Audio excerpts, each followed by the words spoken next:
Welcome to video part 3 Document Wizard in this series of eDocs support tutorials.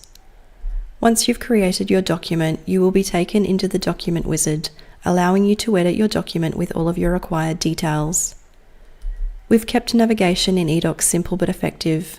You can use the Steps menu and sub-menu accessed via the small expand arrow, allowing you to easily jump around the document.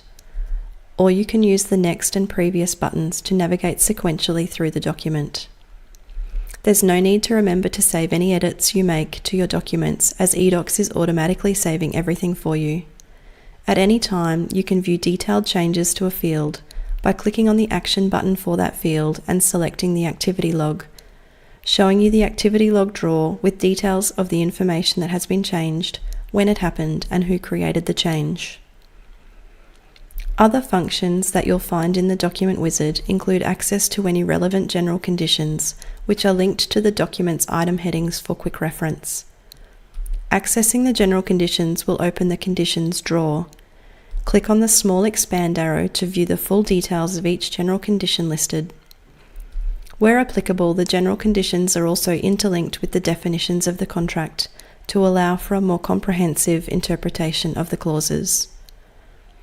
To assist you in the completion of head contracts, help text is also available, which is a guide on how that section of the contract operates. Each help text guide is applicable to the item that it's accessed from. The help text is continually being released and updated in conjunction with version changes, particularly where these changes are released as a result of amended legislation.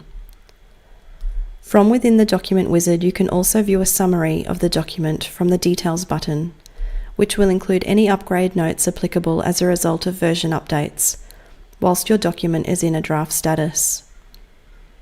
For a more detailed summary of activity on your document, you can view this by clicking on the Activity Log button. The Activity Log drawer is where you will find details of the document status changes, as well as being able to view itemized changes that have been made to every field in the document. To learn more about eDocs, continue to watch the other videos in this series, or if you need to speak to someone, contact your local Master Builder's office.